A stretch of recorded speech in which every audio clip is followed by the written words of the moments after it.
for Savera, this is Tinkle before you. In a significant development this morning as the country votes in for the second phase of 2024 Lok Sabha election, the Supreme Court has given electronic voting machines or EVMs a big vote of confidence. A two-judge bench rejected petition seeking 100% verification of votes cast on EVMs using a VVPAT or voter verifiable paper audit trial. We have discussed elaborately all protocols and technical aspects and reject all the pleas blindly. Distrusting a system can lead to unwarranted suspicions, said the bench of Justice Dipankar Datta and Justice Sanjeev Khanna, while also rejecting a plea to return to the paper ballots. The court did, however, pass two directions on the Election Commission in this regard. The first was after completing loading of the symbols into the machine, the SLU or symbol loading unit should be sealed and stored for a period of at least 45 days. Specifically, the court said on completion of a symbol loading process in EVM undertaken on or after June 1, the final phase of polling, the SLU should be sealed and secured. The SLU storage containers must be sealed and the seal is to be signed by the candidates. The sealed containers containing the SLUs shall be kept in storerooms with the EVMs at least for 45 days post the declaration of results, the court explained. The second was the burnt memory of EVM microcontroller. EVM must be checked by a team of engineers after results are declared if candidates make a such request. This request, which can be made by candidates placing second and third in the election, must be made within 7 days of declaration of the results, the court said. The request, which can be made by candidates placing second and third in the election, must be made within 7 days of declaration of the results, the court explained today. The expenses for this verification will have to be borne by the candidate. The court also said that the cost will be, however, refunded if the EVMs is found to have been tampered with.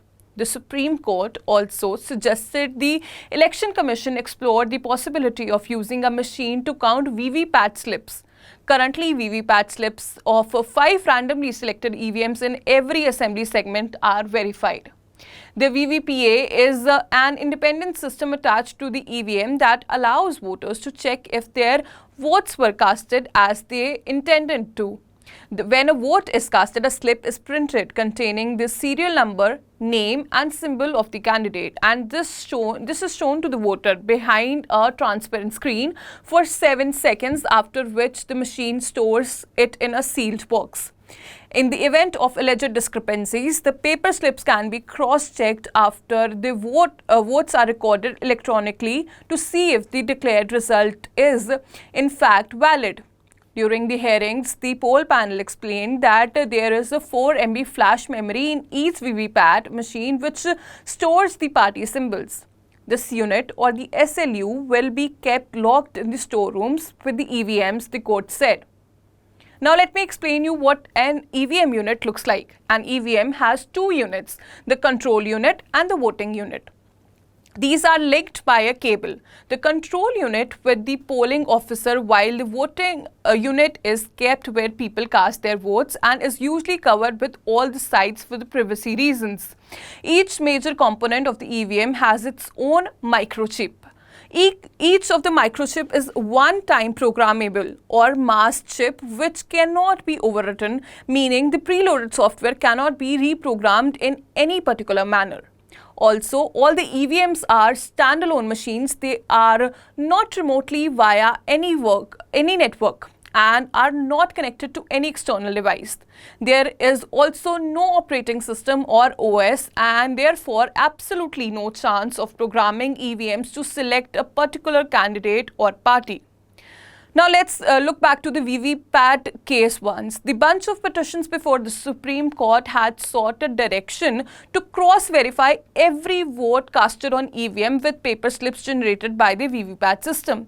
The court earlier said that it was not the controlling authority for the elections and could not dictate the functioning of the poll body of a constitutional authority. It had also wondered if it can act on mere suspicion. Responding to the concerns raised by Advocate Prashant Bhushan, appearing for Petitioner Association for Democratic Reforms, the court said in the last hearing, if you are predisposed about thought process, we cannot help you. We are not here to change your thought process.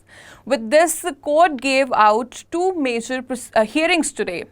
And that's all for the big story of the day. For more updates related to the Lok Sabha and news in general, stay tuned to the Savera.